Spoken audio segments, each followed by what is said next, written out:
السلام عليكم ورحمة الله وبركاته.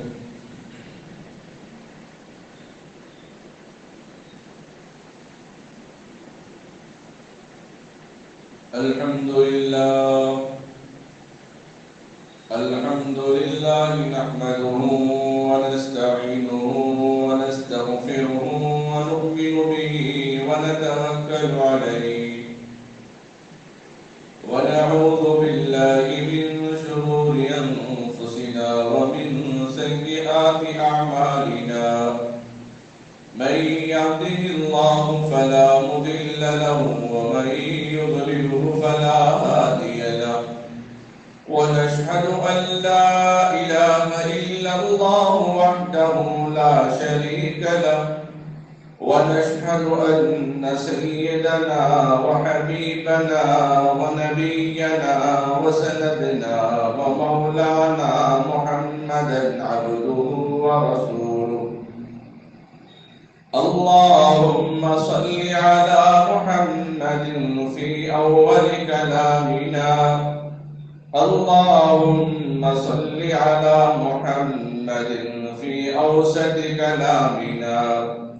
اللهم صل على محمد في آخر كلامنا.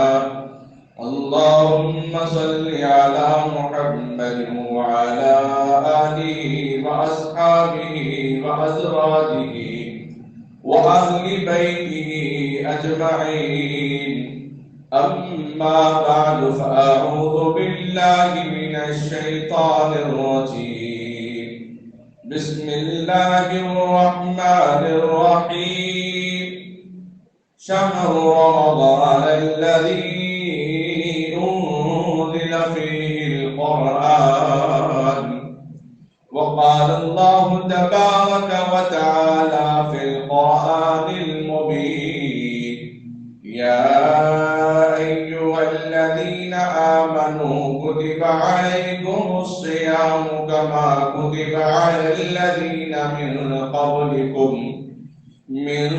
قبلكم لعلكم تتقون.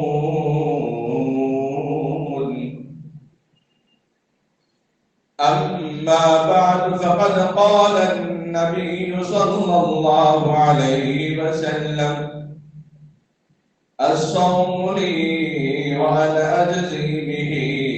وقال عليه الصلاة والسلام: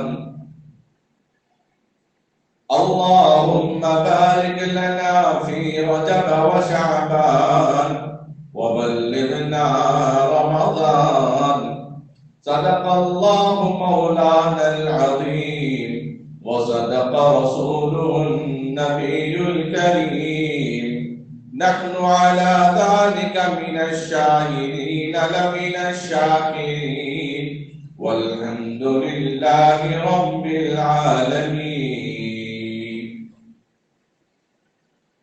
قابل قدر بزرگوں، عزیز نوجوان ساتھیوں، اللہ رب العزت کے فضل و کرم، بے پناہ نعمتوں احسانات کے ذریعے ہم اور آپ آج کے اس مبارک جمعہ کے دن کو اللہ نے ہمیں یہ عبادت کا موقع عطا فرمایا.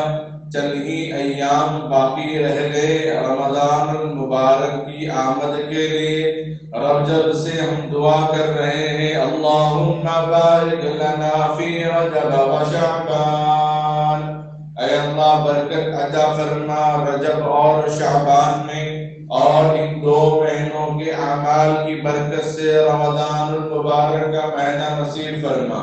آقائے مدنی سرور کونین تاجدار مدینہ امام الانبیاء محمد مجتبی عربی مصطفیٰ سرکار دو عالم صلی اللہ علیہ وسلم نے فرمایا: رجب شہری و شعبان شہر اللہ ورمضان شهر أمتي رجب میرا مہینہ، شعبان اللہ کا مہینہ، رمضان میری امت کا مہینہ، رمضان میری امت کی مغفرت کا مہینہ، رمضان میری امت کے لیے رحمت کا مہینہ، رمضان میری امت کے لیے مغفرت کا مہینہ، رمضان میری امت کے لیے سعادت کا مہینہ، رمضان میری امت کے لیے نعمتوں کا مہینہ، رمضان میری امت کے لیے صبر کا مہینہ، رمضان میری امت کے گناہوں کو ختم کرنے والا مہینہ، رمضان اتحاد کا مہینہ، رمضان محبت کا پیغام ہے۔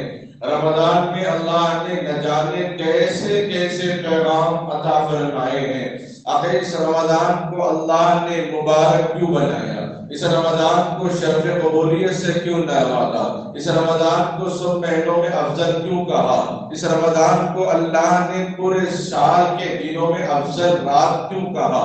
اس لیے اللہ نے قرآن کریم میں کہا شہر رمضان الذی انزل فیہ القرآن، ہم نے قرآن کو رمضان میں اتارا۔ قرآن کی نسبت سے اللہ نے رمضان کو مقام مرتبہ عطا فرمایا، قرآن کی نسبت سے اللہ نے رمضان کو اونچی نسبت عطا کی، قرآن سے وابستگی ہونے پر اللہ نے شرف قبولیت سے بخشا، شرف قبولیت سے نوازا ہے۔ یعنی قرآن کا تعلق جس سے ہوگا اس کا مقام مرتبہ بہت اونچا ہوگا۔ تو رمضان نام صرف روزوں کا نہیں، رمضان نام ہے روزوں کے ساتھ قرآن پاک سے وابستہ ہونے کا، روزوں کے ساتھ قرآن پاک کو تراویحوں کی شکل سے وابستہ ہونے کا۔ رمضان کے آغاز ہونے سے پہلے آقا علیہ السلام اپنے اعمال میں اضافہ کرتے، تراویح نمازوں میں اضافہ کرتے، دعاؤں میں اضافہ کرتے، اپنے صدقہ و خیرات زکات میں اضافہ فرماتے، رمضان آنے سے پہلے مکمل تیاری کرتے۔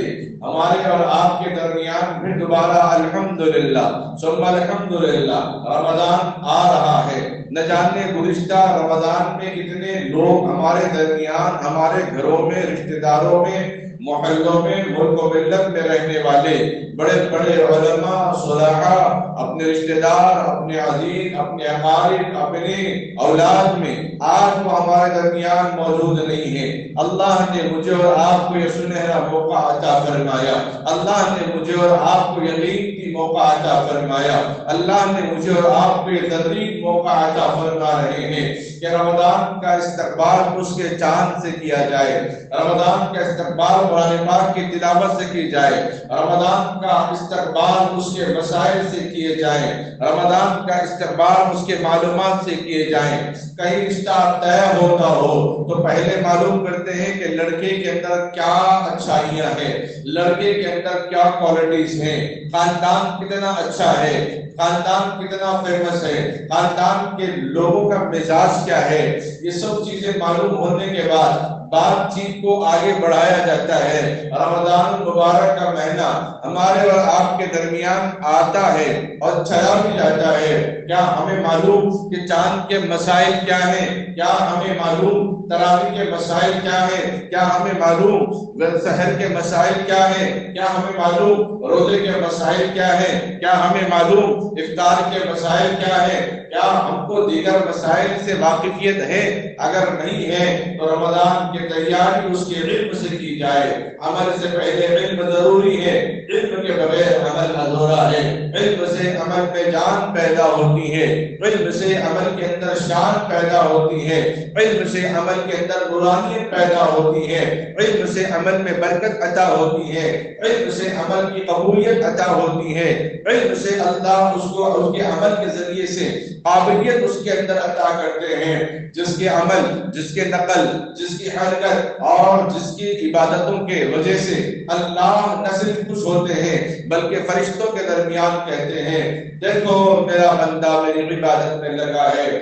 بڑے مستحکم سے لگا ہوا ہے، بڑے منہمک ہو کر عبادت میں لگا ہوا ہے، بڑے جستجو میں لگا ہوا ہے، تہجد میں لگا ہوا ہے، معلومات کے ساتھ لگا ہوا ہے، علم کے ساتھ لگا ہوا ہے، مسائل سے واقف ہو کر آیا ہے۔ کہیں نماز میں کبھی کوتاہی نہ ہو، روزے میں کبھی کوتاہی نہ ہو، بھلے اعمال میں کبھی کوتاہی نہ ہو، ان سب چیزوں کی تیاری کر کے آیا ہے۔ جب آدمی تیاری جاری کر کے رشتے کی بات کو آگے بڑھاتا ہے، مطمئن ہوتا ہے کہ میں اس خاندان سے، چاہے وہ لڑکی والوں کا خاندان ہو یا لڑکے والوں کا خاندان ہو، مطمئن ہو کر رشتے کی بات آگے بڑھا دیتے ہیں۔ اور جب اللہ تبارک و تعالیٰ نے رمضان جیسا عظیم تحفہ، رمضان جیسا عظیم نعمت والا مہینہ مجھے اور آپ کو عطا کیا جا رہا ہے، جس کا تعلق احکام سے ہے، جس کا تعلق فرائض سے ہے، جس کا تعلق واجبات سے ہے، جس کا تعلق سنن سے ہے، جس کا تعلق نوافل سے ہے، جس کا تعلق مستحبات سے ہے، کیا ان چیزوں کا علم ہمیں نہیں ہونا چاہیے؟ کیا ان چیزوں کے بارے میں کیا ہمیں معلومات ہونا نہیں چاہیے؟ ضرور، یقیناً بھی ضرور معلومات ہونا چاہیے۔ آقا مدنی صلی اللہ علیہ وسلم نے فرمایا، چاند دیکھ کر تراویحوں کا آغاز کرو، چاند دیکھ کر عید کا اہتمام کرو، چاند دیکھ کر تاریخ کی تبدیلی کا اہتمام کرو۔ چاند اگر نہیں دکھا تو کوئی تراویح نہیں، کوئی عید نہیں، کوئی نیا مہینہ نہیں۔ چاند 29 کا ہوگا یا 30 کا ہوگا، 29 کا چاند نظر نہ آئے تو 30 کے 30 کا انتظار کرنا چاہیے۔ اب 30 کو چاند نظر آئے یا نہ آئے، کیونکہ مہینہ 29 یا 30 دن کا ہی ہوتا ہے، شریعت اسلام نے بتا دیا ہے۔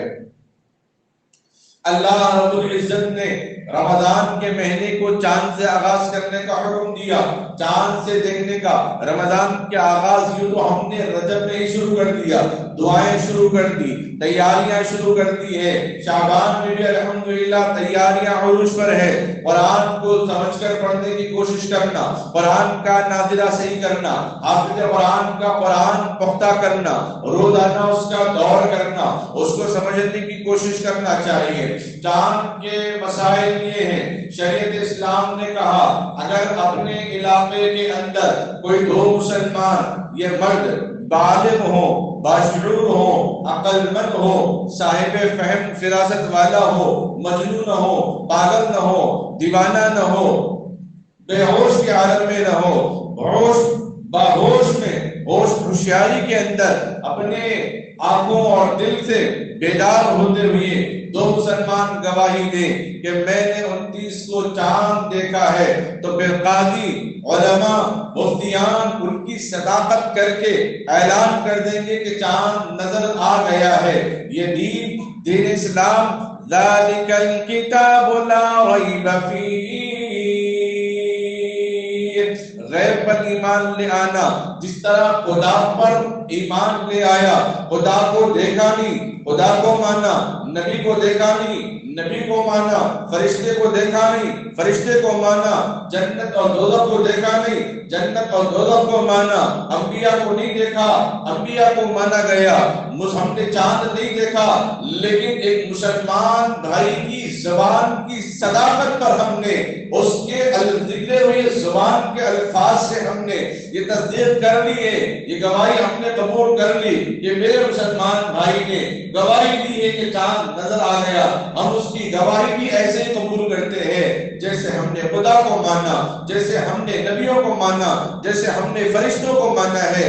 مسلمان کی عظمت اس سے معلوم ہوتی ہے، مسلمان کی وقار اس سے معلوم ہوتی ہے۔ ایک مسلمان بھائیوں کا جو درجہ ہے وہ اسلام نے بیان فرمایا۔ دو مسلمان بھائیوں کی گواہی سے پورے ریاست، پورے ملک کے اندر اللہ نے حکم دے دیا، اب روزہ رکھنے کا حکم دے دیا گیا ہے۔ یا دو مسلمان کی قیمت اتنی بڑی کہ تاریخ ان لوگوں نے تبدیل کر دی، مہینہ تبدیل اللہ تبارک و تعالیٰ نے ان سے کام لے لیا ہے۔ اسی لیے اور فرمایا دو گواہی دینے والے ہیں، وہ گواہی دینے والے غیبت کرنے والے نہ ہو، شراب پینے والے نہ ہو، بدکار نہ ہو، بدخلائق نہ ہو، بازار میں چلتے پھرتے کھانے والے نہ ہو۔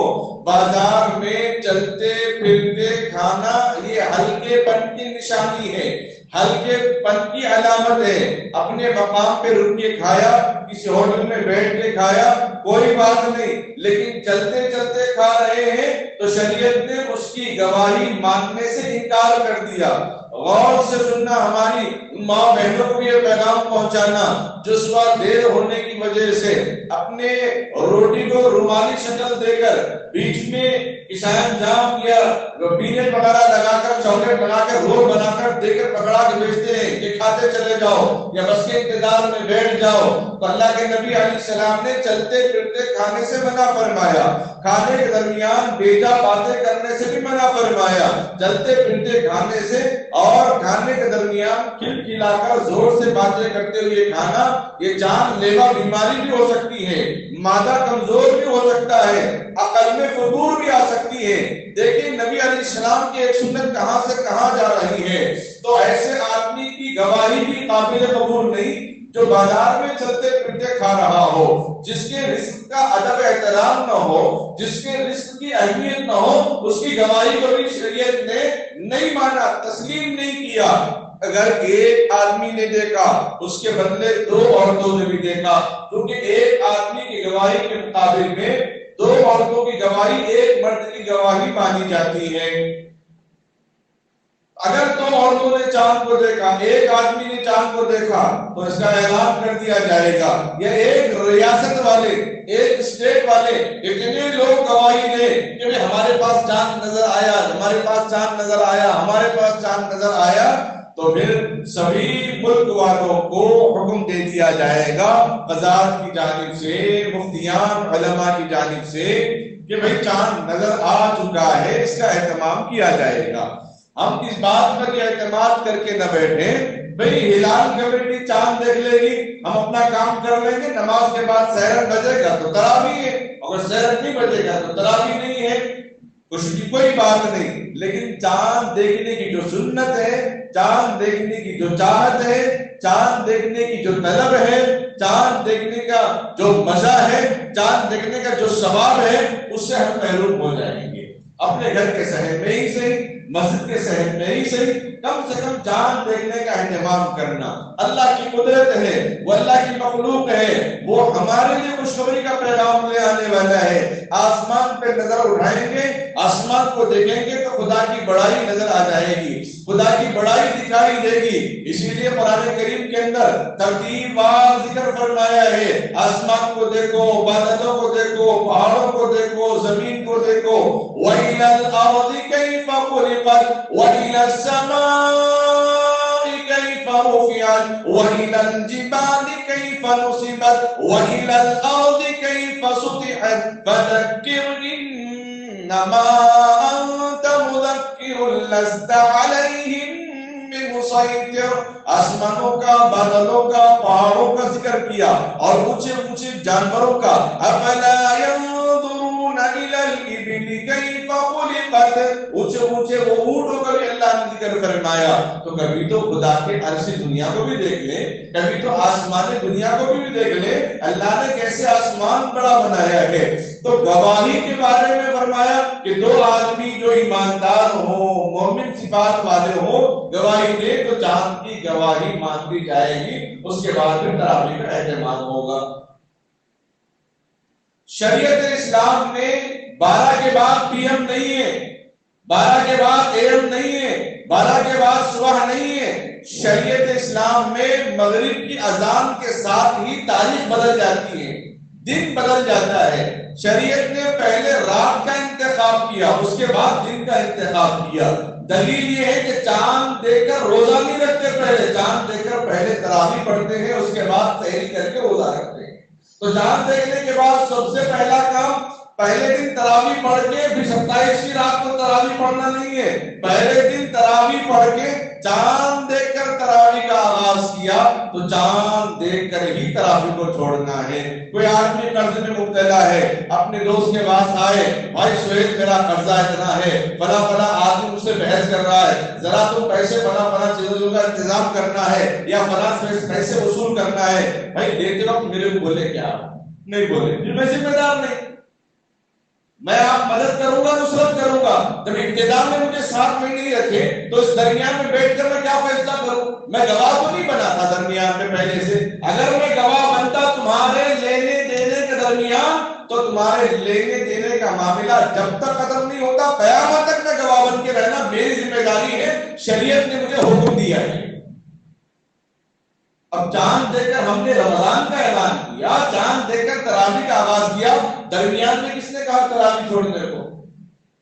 پھر چاند دے کر ہی تراویح ختم کرنا ہے۔ ان باتوں کو ذہن میں رکھ لیں۔ پہلی بات چاند دیکھنے کا اہتمام کرنا، چاہے چاند دکھے یا نہ دکھے۔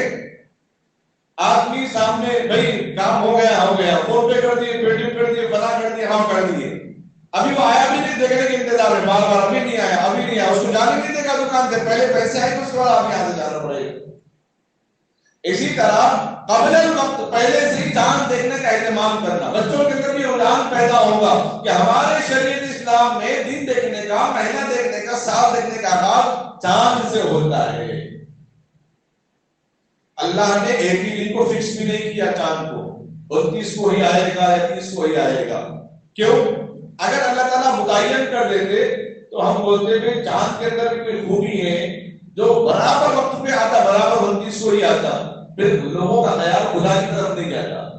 اب چاند اپنے ہوتے نماز کے بعد لوگ پوچھتے حبیب صاحب تراویح 20 سے ہے یا منگل سے ہے، تو بولتے چاند دیکھ کر ہوگی۔ نہیں معلوم ہے کہ پھر بھی ایک طلب، ایک بے چینی، ایک بے قراری، ایک محبت، ایک ذوق، ایک فکر لگی ہوئی ہے لوگوں کو کہ میرے تراویح کب سے شروع ہوگی، تراویح کب سے شروع ہوگی، ہم اس کی تیاری کر لیں، تراویح کب سے شروع ہوگی، تراویح کب سے شروع ہوگی۔ اس فکر، اس ذوق، اس طلب، اس محبت نے انسان کو بے چین کر دیا۔ یہ بے چینی رمضان مکمل رکھنا چاہیے۔ جس طرح حافظ قرآن کو حکم دیا جاتا ہے کہ قرآن یاد کرنے کی بے چینی پورا رمضان رہنا، پورا رمضان نہیں، پوری زندگی اس کو رکھنا چاہیے کہ قرآن میرے سینے میں محفوظ رہے، قرآن میرے سینے میں محفوظ رہے، قرآن کو میں پڑھتا رہوں، قرآن مجھے پڑھتا رہے، قرآن میں پڑھوں گا تو میرا ذکر قرآن اللہ کے سامنے کرتا رہے گا۔ تو پہلا کام ان چیزوں کا اہتمام کرنا ہے، اور یہ بھی نہیں کہ 2 رکعت اس مسجد میں پڑھ لوں گا، 2 رکعت اس مسجد میں پڑھ لوں گا، پھر 2 رکعت اس مسجد میں پڑھوں گا، یہ بھی مناسب نہیں۔ سفر ہے، ضروریات ہے تو الگ بات ہے۔ مکمل قرآن کریم تراویح میں سننا یہ بھی سنت ہے۔ مکمل قرآن پاک سننے کا اہتمام کریں۔ ہمارے فقہاء کرام فرماتے ہیں 10 دن سے کم، زیادہ سے زیادہ 6 دن، اس سے بھی کم اگر کوئی قرآن کا اہتمام کر رہا ہے تو سننے والے، سنانے والے ذمہ دار ہیں۔ سنانے والا قرآن اتنا تیز پڑھ رہا ہے کہ حروف کھائے جا رہے ہیں تو قرآن کی بہتری ہے۔ سننے والا پیچھے کھڑے ہو کے سن رہا ہے اور درمیان میں جا کے آیا 8 رکعت کے بعد، 3 دن میں قرآن مکمل ہوئی تو لوگوں سے کہتا ہے کہ پوری قرآن میں نے تراویح پڑھی، درمیان میں 4 رکعت طہارت کے لیے گیا تھا روزانہ، 2 رکعت چائے کے بہانے پہ چلا گیا تھا، رکوع کا انتظار کرتا رہا کہ امام صاحب رکوع میں کب جائیں گے، اس کے بعد میں کب جاؤں گا، جب تک نماز حالت تراویح کی نماز میں وہ کھڑا نہیں ہے وہ قرآن اس کو سننے میں شمار نہیں ہے، قرآن سننے میں شمار نہیں ہے۔ وہ اس کا ثواب الگ ملے گا، لیکن نماز میں ٹھہر کر سننے کا جو ثواب ہے وہ ثواب نہیں ملے گا، وہ ثواب اس کو نہیں ملے گا، وہ محروم رہ جائے گا۔ اسی لیے فقہاء نے بڑے ادب و احترام کے ساتھ یہ فرمایا، چلو مان لیں اگر کوئی 6-7 دن میں پڑھنا چاہتا ہے، قرآن سنانا چاہتا ہے، بہت اچھی بات ہے۔ جو 3 دن میں سنا رہے ہیں، جو 1 دن میں سنا رہے ہیں، وہ گنہگار نہیں ہے، نوزل ہم یہ نہیں کہہ رہے گنہگار ہے۔ اگر اتنا شوق ہے تو اکیلے پڑھ لیں۔ سننے والا اگر شوق رکھتا ہے تو سننے والوں کو بھی اپنے پیچھے پڑھائے، لیکن سننے والا بھی اس بات کا خیال رکھے، پڑھنے والا بھی اس بات کا خیال رکھے کوئی حرف میرے زبان سے جدا نہ ہو، کوئی حرف میرے زبان کے اندر ہی اخفا نہ ہو جائے، کوئی الفاظ کو میں نہ کھا جاؤں، بلکہ صاف صاف پڑھوں۔ اسی لیے کم سے کم 7 دن، اس سے کم یا 6 دن اس سے کم کا قرآن خود اس وقت مفتیان کرام فرما رہے ہیں کہ مناسب نہیں ہے۔ حضرات اولیاء، حضرات صحابہ، حضرات صحابیان، الحمدللہ عثمان غنی رضی اللہ تعالیٰ عنہ، امام اعظم ابو حنیفہ، امام مالک رحمۃ اللہ علیہ، امام شافعی رحمۃ اللہ علیہ، امام احمد بن حنبل رحمۃ اللہ علیہ، ان لوگوں کا قرآن پڑھنے کا معمول تھا، رات بھر قرآن ختم کرتے تھے، لیکن اکیلے، سب کو لے کر نہیں، سب کو لے کر زبردستی نہیں بٹھایا کہ تم کو قرآن سننا ہی ہے، تم کو قرآن سننا ہی ہے، ایک معنی میں بےعزتی ہو جائے گی۔ ہم اس دور میں لگے رہتے کہ چلو بھائی 3 دن جہاں قرآن ختم ہے 14 دن پوچھے کہ بھائی تم کہاں پڑھ رہے تراویح؟ بولے فلاں محمدیہ مسجد میں پڑھ رہے. کتنے بارے پڑھا رہے محمدیہ مسجد میں؟ بولے 100 بارہ پڑھ رہے ہیں. ہمارے تو ہو نہیں قرآن. حافظ قرآن ختم کر کے کیا کہتا ہے؟ الف لام میم ذالک الکتاب لا ریب فیہ. پوری زندگی جب بھی قرآن ختم کرتا ہے تو الف لام میم شروع کرتا ہے. اب اس سے پوچھتے قرآن ختم ہوئی؟ نہیں شروع ہوئی. اور یہ کہہ رہا کہ 3 دن میں قرآن ختم ہوئی تراویح بھی ختم. یہ نااہلی ہے یا ناسمجھی ہے یا ماحول اس کو نہیں ملا. قرآن ختم ہو یا نہ ہو، اگر کہیں کوئی حافظ قرآن دستیاب نہ ہو تو بھی مکمل چاند دیکھ کر مکمل تراویح پڑھنے کا اہتمام کرنا. ابھی سے یہ ذہن نشین کر لیں کہ تراویح مجھے مکمل پڑھنی ہے. آپ کاروبار میں لگے ہوئے ہیں، تجارتی لائن سے واقف ہیں، تو آپ دیر کر کے جماعت بنا کے آپ پڑھ لیجیے، کوئی حرج نہیں ہے. مسجد میں اگر 8:30 9 بجے نماز ہو رہی ہے تو آپ جتنے تاجرین ہیں ایک جگہ جمع ہو کے 10 بجے نماز پڑھ لیجیے، 11 بجے نماز پڑھ لیجیے. لیکن تراویح چھوڑنے کی شریعت نے اس کی اجازت نہیں دی ہے. 2 باتیں ہم حضرات کے سامنے، ایک چاند دیکھنے کا اہتمام اور دوسری بات تراویح کا خاص اہتمام. اور تیسری بات، یا ایھا الذین آمنوا کتب علیکم الصیام کما کتب علی الذین من قبلکم لعلکم تتقون. ایمان والو تم پر روزے فرض کیے گئے جیسے تم سے پہلے لوگوں پر بھی روزے فرض کیے گئے تھے. پہلے امتوں پر بھی اللہ نے روزے فرض کیے لیکن مستقل ایک مہینہ نہیں تھا. محرم کے روزے تھے، رمضان کے روزے. اللہ نے امت مسلمہ کے لیے خاص انعام عطا فرمایا اور اللہ تعالیٰ خود فرما رہے کہ روزہ کیوں رکھنے کا حکم دیا گیا؟ لعلکم تتقون، تاکہ تمہارے اندر تقوی پیدا ہو جائے. تمہارے اندر وہ تقوی کیا چیز ہے؟ آدمی ان چیزوں کو دیکھتا ہے. مسجد میں خدمت کرنے والے کو دیکھ کر کہتا ہے کیا تقوی والا آدمی ہے. مسجد کی تعمیر کرنے والے کو دیکھ کر کہتا ہے کیا تقوی والا آدمی. امام کو دیکھ کر کہتا ہے تقوی والا ہے. مؤذن کو دیکھ کر کہتا ہے تقوی والا. داڑھی والے کو دیکھ کر کہتا ہے تقوی والا. تسبیحات میں دیکھا تو کہا تقوی والا. پگڑی دیکھا تو کہا تقوی والا. سفید کرتا پائجامہ پہن کے نکلا، سر پہ ٹوپی پہن کے تو سلام کیا اور دل میں خیال آ کے نماز پڑھنے والا تقوی والا. لیکن شریعت نے کہا تقوی اس چیز کا نام ہے جس کے دل میں خدا کا ڈر ہو. ابھی ڈر کب ہوتا ہے؟ سب سے زیادہ رمضان میں ہوتا ہے. کیوں؟ اللہ نے رمضان کا چاند دیکھتے ہی، رمضان کا امت جب جیسے چاند کا اعلان کرے گی شیاطین کو اللہ تعالیٰ قید کر دیتے ہیں. اب سب تقوی والے ہو جاتے ہیں، سب تقوی والے ہو جاتے ہیں. اس کے باوجود بھی وہ شراب پیتے ہیں، روزہ چھوڑتے ہیں، گناہوں میں گالیوں میں لگے ہوئے ہیں، تو وہ اس کا نفس ہے جو کثرت گناہ کی وجہ سے وہ عادت میں مل گیا ہے. تو تقویٰ ہر اس چیز کا نام ہے جس دل میں خدا کا ڈر ہو. اور کیا حکم دیا تقوی کے بارے میں؟ آدمی روزہ رہتا ہے، آدمی ہر چیز کر لیتا ہے، لیکن کبھی کمی کبھی کوتاہی وغیرہ کرتا ہے، کبھی نماز آگے پیچھے کر کے پڑھتا ہے، لیکن سحر کے اوقات افطار کے اوقات میں آگے پیچھے اپنی مرضی سے نہیں کر سکتا. مولوی صاحب کو بولیں گے مولوی صاحب آج ہمارے گھر میں افطار کی دعوت ہے، رات بھر جگ کے اس بار ذرا سحر دیر سے ہو جانا. نہیں کر سکتے. بولے شام میں ہماری طرف سے دعوت ہے، یہاں پہ افطاری میں بہت ساری چیزیں رکھی ہوئی ہیں، تھوڑا اور دیر کر دینا. نہیں کر سکتے. یہ اللہ کا حکم ہے. الصوم لی وانا اجزی بہ، روزہ خاص میرے لیے، اس کا بدلہ میں خود ہوں. کیوں؟ نماز کیا اللہ کے لیے خاص نہیں؟ قرآن پڑھنا کیا اللہ کے لیے خاص نہیں؟ اسلام قبول کرنا کیا اللہ کے لیے خاص نہیں؟ حج کرنا عمرہ کرنا کیا اللہ کے لیے خاص نہیں ہے؟ لیکن کیوں سب اعمال کرتے ہوئے انسان نظر آتا ہے، لیکن نماز تہجد اور روزہ رکھتے ہوئے علامت کچھ بھی نہیں معلوم ہوتی. بند کمرے میں پانی پیا کہ نہیں پیا اللہ کو معلوم، اس کو معلوم. بند کمرے میں کھجور کھایا ہے، کھانا کھا لیا، اس کو معلوم، اللہ کو معلوم. ہم فیصلہ نہیں کر سکتے. اس لیے اللہ نے کہا. اور آدمی جب روزہ رہتا ہے تو بہت سارے، اب غصہ بھی آ گیا تو زبان سے ایک لفظ نکال کے جان لو روزہ ہے، بعد میں دیکھ لیں گے. زیادہ غصہ آیا تو رات میں دیکھ لیں گے، روزہ کھولنے کے بعد یا رمضان کے بعد. بہت ساری چیزوں سے انسان رکتا ہے. روزہ ہے، فلم تھیٹر جانے سے وہ رک جاتا ہے. ابھی خبریں آئی ہیں رضاکار فلم نکل رہی ہے. چند مہینے پہلے ایک ایسی فلم نکلی جس میں مسلمانوں کو غلط سرد بتایا گیا، لیکن اپنے مذہبی یا مسلمانوں کے جو خیر خواہ ہیں ان کے سر میں ذرا بھی جھوم نہیں لی.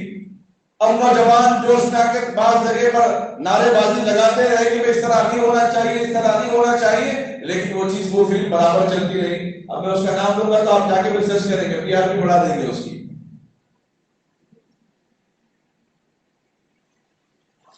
زعفرانی ذہنی اس طریقے سے کام کر رہی ہے. سیاسی لوگ اپنی اپنی جگہ بیٹھے ہوئے ہیں. ہر ایک کو زمزم پہنچانا مشکل ہے، اس لیے افطار کے بعد کہا گیا، اعلان کیا گیا فلاں صاحب الحمدللہ عمرے سے آئے ہوئے ہیں، ان کی طرف سے زمزم کا تحفہ مسجد کی جو فریج رکھی ہوئی ہے رندن ہاؤس یا اس کو گھڑا رکھا ہوا اس پہ ڈال دیا جائے، آپ زمزم نوش فرماتے ہوئے جائیں. سب کو مل گیا. بالکل اسی طرح ان لوگوں نے فلموں اور ڈراموں کے ذریعے سے تاریخ کو پلٹ کر، تاریخ کے اوراق کو بھلا کر، تاریخ کے پنوں کو پلٹا کر نظام کو ظالم بنا کر پیش کیا جا رہا ہے.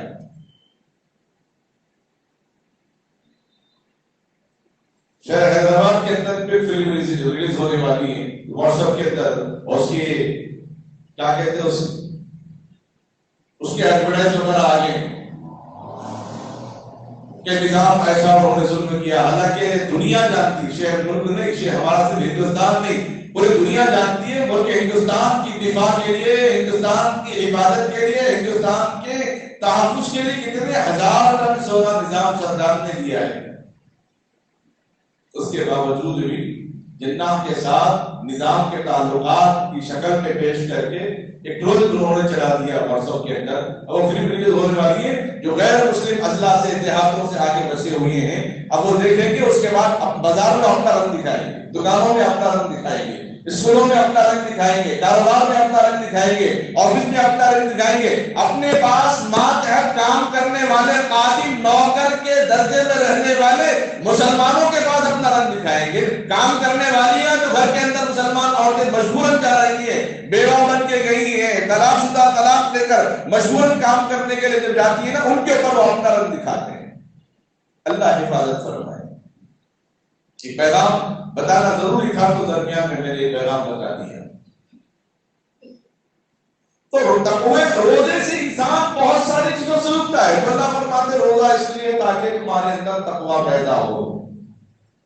اب اس روزے کی حالت میں انسان گناہ سے بچنے کا اہتمام کرتا ہے، جھوٹ بولنے سے اہتمام کرتا ہے. اگر جن چیزوں سے شریعت نے روکا ان چیزوں سے رک کر اگر آدمی اہتمام کرتا ہے تو مکمل روزے کا ثواب اس کو اللہ عطا فرما دیتے ہیں. کئی ہوتے نا، کوئی ہمارے اگر دوستوں میں ساتھیوں میں کرتا پاجامہ ٹوپی پہن کے اگر آ گئے تو بولتے جمعہ آپ ہی دکھ رہے ہیں، آج محاورہ ہمارا جمعہ آپ ہی دکھ رہے ہیں آپ. تو روزے کی حفاظت بھی ہمارے ذمہ ہے. یہ نہیں کہ سحری کر کے سو گیا، افطار کے عین موقع پر اڑ گئے، یا روزہ رکھنے کے بعد چلو بھائی کہاں پھریں گے، باہر فلاں جگہ کہاں پھریں گے، فلاں جگہ کہاں پھریں گے، اور بیٹھے بیٹھے ریلز دیکھتے بیٹھ گئے، سوتے بیٹھ گئے. اللہ کے نبی علیہ السلام فرماتے ہیں اگر روزہ رکھ کر بھی جھوٹ بولتا رہا، گناہ کرتا رہا، سوائے بھوکا رہنے کی کوئی ثواب اس کو نہیں ملے گا. رمضان میں اپنے ماتحت پر اللہ تبارک کے نبی علیہ السلام نے حکم دیا کہ ان پر رعایت کریں. اس بات سے روزے میں ہیں، ان کے اوپر دباؤ نہ ڈالے، ان کے اوپر زور نہ لگائے. ان کے کام کے لیے، ان کے مشقت کے لیے، ان کی نوکری کے لیے، ان کی ملازمت کے لیے قبل الوقت ان کے لیے ڈھیل کا موقع دے، ان کے لیے عبادت کا موقع دے. اب آپ بولیں گے ہم اسکول میں ہیں، نہیں آ سکتے ظہر میں، ہم کالج میں ہیں، جمعہ کے لیے بھی چھٹی نہیں مل سکتی. تو ایسے کالج کا انتخاب کیا ہی کیوں؟ ایسے اسکولز کا انتخاب کیا ہی کیوں؟ قبل الوقت آپ نے یہ کیوں نہیں دیکھا کہ کیا میرے زندگی بھر کی تعلیم کے درمیان مجھے جمعہ کی اجازت دی جائے گی، ظہر کی اجازت دی جائے گی، میری بہن میری بیٹیوں کو، میری پردہ نشین بہنوں کو گھٹنوں سے نیچے پائجامہ شلوار پہننے کی اجازت دی جائے گی، یا پھر اس کے گھٹنوں کے اوپر ہی اس کو پہن کر اس کے یونیفارم پہ فالو کرنا پڑے گا، یا روزہ رکھنے کی مجھے اجازت دی جائے گی کہ نہیں دی جائے گی؟ اس وقت تو خیال نہیں آیا، اب خیال آ رہا ہے کہ کیا کریں گے، اب شریعت اس کا کیا جواب دے، اب لوگ اس سے کیا جواب دینا۔ ایک نوجوان آگے کہنے لگا کہ دعوت میں نکلا، بیٹھ کے پیشاب کرنا نہیں آ رہا ہے۔ بولا کیوں نہیں آ رہا ہے؟ بوڑھے ہو گئے۔ بولا بوڑھا نہیں ہوا ہو، جنس پینٹ جو ایک دم ٹائٹ ہے اس لیے بیٹھنا نہیں آ رہا ہے۔ شریعت نے ایسے کپڑے پہننے سے منع کیے جو جسم کو جکڑتا ہو، جس سے انسان کو خود بیماری پیدا ہوتی ہے، اسکن الرجی پیدا ہوتی ہے۔ شریعت نے نقص بھی بتایا کہ ٹائٹ کپڑے پہننے سے اسکن کے اندر بیماریاں پیدا ہوتی ہیں۔ باریک جو نسیں ہیں، باریک جو رگیں ہیں، وہ رگیں دبنے کی وجہ سے خون کی سپلائی صحیح نہیں ہوتی، جس کی وجہ سے اسکن کی بیماریاں پیدا ہو جاتی ہے، یہاں سے یہاں تک کہ وہ اندرونی بیماری میں مبتلا ہوتا ہے۔ بھائی اگر آپ کو بیٹھنا نہیں آ رہا ہے جو صحیح عمر دیکھا جائے گا، گھٹنوں میں درد ہے یا آپ بوڑھے ہو گئے مشکل ہو رہی ہے، نہیں بوڑھے بھی نہیں گھٹنوں میں درد بھی نہیں، بھی بیٹھنا کیوں نہیں آ رہا ہے، اور ٹائٹ جنس پہننا، یہ پہننا آپ کی غلطی ہے۔ کوئی بولے کہ مولانا خطیب صاحب فلاں صاحب جو نشے کی حالت میں طلاق دے دیے، بولے ہو گئی 3 مرتبہ، اگر بول دیے تو طلاق ہو گئی 3 مرتبہ، ادھر نہیں دینا چاہیے تھا۔ نہیں، نشے کی حالت میں بولے نا پینا ہی حرام تھا تو پیا کیوں، اس کا قصور ہے، پینا ہی حرام تھا تو پیا کیوں۔ اب لوگ اب ٹھیک ہے ہو گیا، اب کیا کرنا، قضا کر لینا، تو گویا پہلے ہی ہم قضا کر رہے ہیں، پہلے قضا کی سوچ رہے ہیں، بچیوں کو پڑھا رہے، بچی کو پڑھا رہے، ہاں بھائی کل کے دن کیا ہوتا نہیں معلوم، رشتہ دیکھتے ہو تو اچھا دیکھ کے دینے کی فکر ہے، یہ بھی سوچ رہے کل کچھ ہونے کے بارے میں کیوں وہ سوچ رہے کہ اچھا ہی ہوتا ہے، سوچیں گے تو اچھا ہوگا۔ اب اس بارے میں انفرادی طریقے سے کم نماز کا اہتمام کرنا۔ شریعت نے روزوں کی چھوٹ صرف 2 لوگوں کو دی ہے، مریضا او علی سفر فعدۃ من ایام اخر، جو مریض ہو یا مسافر ہو، 74 کلومیٹر آگے اگر کسی کا سفر ہے، آج کل تو سفر یہاں سے دبئی سعودی میں کوئی مشکل نہیں ہے، سعودی میں اس کے لیے کوئی سفر مشکل نہیں ہے، اگر اس کو سفر میں مشکل معلوم ہو رہی ہے، اگر لمبا سفر ہے 10 گھنٹے کا ہے لیکن مشکل نہیں معلوم ہوتی ہے، وہ روزہ رکھنا چاہتا ہے، روزہ رکھ سکتا ہے، لیکن مشکل معلوم ہو رہی ہے اس کے باوجود بھی روزہ رکھنا چاہتا ہے، شریعت نے کہا یہ اچھی بات نہیں ہے۔ اللہ تعالیٰ کسی بندے پر زور ڈالنا پسند نہیں کرتے، کسی بندے پر جبر کرنا بھی اللہ پسند نہیں کرتے، تو مریض آدمی بعد میں روزہ قضا کر لے، رمضان کے بعد مسافر آدمی بعد میں روزہ قضا ادا کر لے۔ اس کے علاوہ پتھر پھوڑنا تھا، صبح سے لے کے شام تک ڈیوٹی میں رہتا ہوں، کوئی جواز شریعت میں قبول نہیں ہے، مکمل روزہ رکھنا ہی رکھنا ہے۔ اس کے اندر بہت سے فائدے ہیں، طبی فائدے، سائنسی فائدے، صحت کے بہت سارے فائدے، انشاءاللہ اگلے جمعہ میں روزے کے سائنسی فائدے بتاؤں گا، اللہ ہم سب کو عمل کی توفیق عطا فرمائے۔ تو کوئی بہانہ ایگزام سے اس لیے روزہ نہیں، بچے ہمارے، بچہ بالغ ہے، روزہ فرض ہے، نماز فرض ہے، شریعت کا جو حکم ہے اس پہ عمل کریں گے، اللہ آگے منزلیں آسان کریں گے۔ بعد میں پین لا کے خطیب صاحب پڑھ کے پھونکو میرے بچے کا ایگزام ہے تو فائدہ نہیں ہوگا، آپ روزے چھوڑتے رہیں گے، نمازیں چھوڑتے رہیں گے، ماں باپ کی نافرمانی کرتے رہیں گے، اسکول کالج میں نہیں جائیں گے، اور بیٹھ کے بولے خطیب صاحب پین کے اوپر دم کر کے تو ہمارا بچہ پاس ہو جانا، یہ غلط بات ہے، یہ قابل قبول بات نہیں ہے، شریعت نے اس کی اجازت نہیں دی اس کا اہتمام۔ اب سرکار نے حکومت تلنگانہ ہو یا آندھرا حکومت نے اعلان کر دیا 3-4 دن پہلے ہی ہے کہ مسلمانوں کو قبل وقت 1 گھنٹہ پہلے 4 بجے کے وقت میں چھٹی دے دی جائے گی کہ وہ اپنے اپنے مقامات میں گھروں میں جا کے روزے کی تیاری، افطار کی تیاری وہ آسانی سے کر لیں۔ حکومت تلنگانہ کو رحم آیا تو شوہر کو بھی رحم آنا بیوی پہ، بچوں کو بھی رحم آنا اپنی ماں پہ، بہن پر رحم آنا اپنے بھائیوں کو کہ یہ لوگ بھی روزے دار ہیں، ہم باہر کام کر رہے ہیں تو یہ لوگ گھر میں کام کر رہے ہیں، ہم باہر کام میں لگے ہوئے تو گھر کے اندر کپڑے دھونے میں، گھر کی صاف صفائی میں، دیگر دوسری چیزیں بنانے کرنے میں لگے ہوئے ہیں۔ تو آدمی رمضان میں جو نیکی کرے گا اللہ اس کا نعم البدل 70 گنا بڑھ کے عطا فرمائیں گے۔ ایک نفل کا ثواب فرض نماز کے برابر ہے، فرض کا ثواب 70 فرض کے برابر اللہ تبارک و تعالیٰ عطا فرما دیتے ہیں۔ گویا رمضان کے مہینے میں ہر نیکی کا بدل بڑھا کر اللہ تبارک و تعالیٰ عطا فرماتے ہیں، جتنی نیکی ہے اتنا وبال بھی ہے۔ اگر رمضان کے مہینے میں بھی بیویوں پر رحم نہ کیا، رمضان کے مہینے میں بھی اپنی ماں پر، اپنی بہنوں پر رحم نہ کیا، تو پھر ہمیں اور آپ کو کب رحم آئے گا؟ اس موقع پر قبل الوقت افطار کا اہتمام کر لیں، تیاری کر لیں، وہ عین موقع ہوتا ہے افطار موقع پر روزے دار کے منہ سے جو بالکل پانی نہ پینے کی وجہ سے، نہ کھانے کی وجہ سے جو بو آتی ہے، شاید دنیا والوں کو پسند ہو یا نہ پسند، لیکن رب کعبہ نے کہہ دیا کہ مشک جو جنت کی بہترین خوشبو ہے، اس سے کہیں زیادہ اللہ کو پسندیدہ ہے وہ بو جو روزے دار ذکر میں بیٹھا، روزے دار چاہے وہ آرام کر رہا ہو یا تلاوت ہے وہ روزہ، اس کے منہ سے نکلنے والی بو جنت کی خوشبو سے بھی زیادہ اللہ کو عزیز ہے۔ جب اس کی خوشبو اللہ کے عزیز ہے تو روزے دار اللہ کو کتنا پسند ہے۔ آپ روزہ ہے تو آپ کی بیوی بھی روزہ ہے، آپ روزہ ہے تو آپ کی بیٹی بھی روزہ ہے، آپ روزہ ہے آپ کے گھر میں کام کرنے والی مسلمان عورت بھی روزہ ہے، اگر آپ روزہ ہے آپ کے دکان آپ کے آفس میں کام کرنے والا عملہ بھی روزے سے ہے، آپ ان پر رحم کریں گے۔ ارحموا ترحموا، رحم کرو رحم کیے جاؤ گے۔ خدا رحم کرتا نہیں اس بشر پر، خدا رحم کرتا نہیں اس بشر پر، نہ ہو درد جس کے جگر پر، کرو مہربانی تم اہل زمین پر، خدا مہربان ہوگا عرش بری پر۔ اللہ فرمائے تم لوگوں تم زمین والوں پر رحم کرو گے، آسمان والا میں تم پر رحم کروں گا۔ افطار کا عین موقع، اس موقع پر شریعت نے کھانے پینے سے منع نہیں کیا۔ لوگ کہتے ہیں بھوکا رہا، لیکن رمضان میں اللہ رزق اور بڑھا دیتے ہیں۔ نام تو روزہ ہے لیکن رزق میں اور اضافہ ہوتا ہے۔ افطار کا عین موقع وہ دعا کی قبولیت کی گھڑی ہے۔ جس دن کے لیے آپ نے بھوکا رکھا ہے، جو وقت صبح سے شام تک بھوکا رکھا، اپنے آپ کو پیاسا رکھا، اپنے آپ کو بہت ساری چیزوں سے روکے رکھا، وہ روزہ قبول ہونے کے لیے وہ قبولیت کی گھڑی افطار کا عین موقع ہے۔ اس موقع کو خدا را بھجیوں کے نام پہ ضائع نہ کرے، پکوڑے کے نام پہ ضائع نہ کرے، دسترخوان کے نام پہ ضائع نہ کرے۔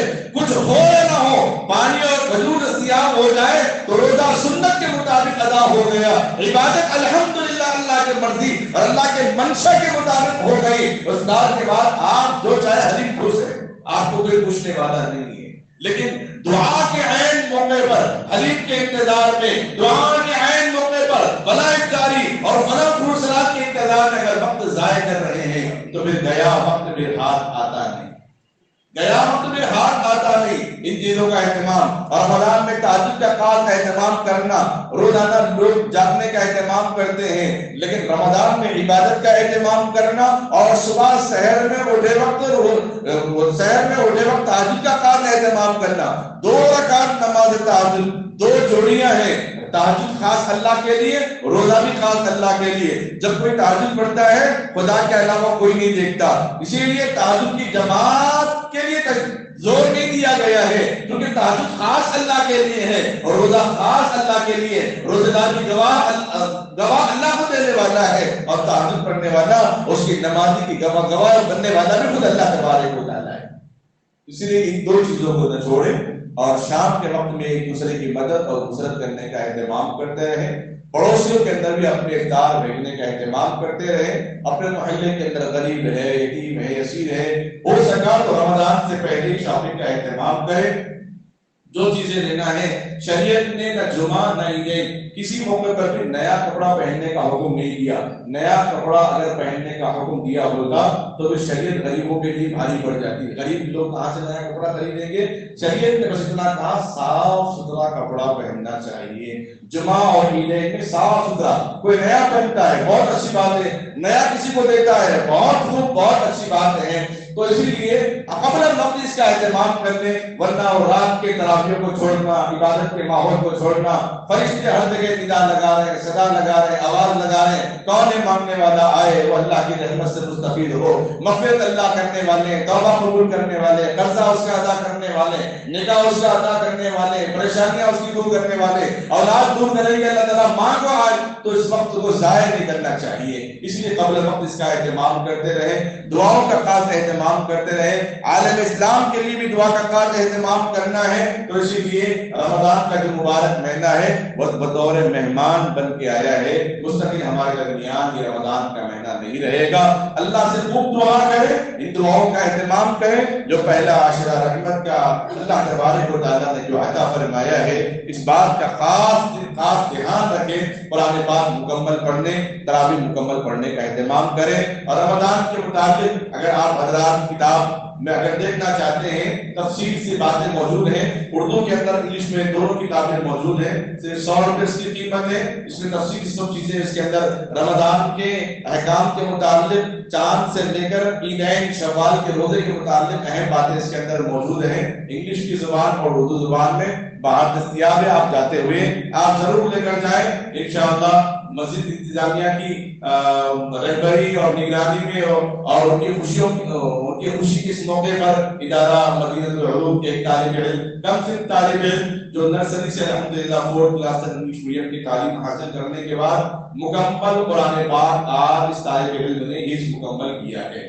محمد فراز صدمہ بن محمد عبدالرزاق صاحب ہمارے درمیان موجود ہیں۔ نماز کے فوراً بعد انشاءاللہ وہ آخری 4 آیتیں اس طالب علم کی قرآن پاک کی قرآن تلاوت اختتام کی جائے گی، ختم قرآن کا عمل لایا جائے گا، اس کے بعد انشاءاللہ ختم قرآن کے موقع پر جو دعا کی جاتی ہے اللہ قبول فرماتے ہیں۔ نماز کے بعد انشاءاللہ وہ طالب علم کا ختم قرآن عمل میں لایا جائے گا۔ اللہ سے دعا کرے اللہ تعالی ہم تمام حفاظ علماء کو علم کے ساتھ عمل بنائے، ہم سب کو کہنے سننے سے زیادہ عمل کی سعادت نصیب فرمائے۔ الہی رونق اسلام کا سامہ پیدا کر، الہی رونق اسلام کا سامہ پیدا کر، دلوں میں مومنوں کی الفت ایمان پیدا کر، آمین۔ وآخر دعوانا الحمدللہ رب العالمین۔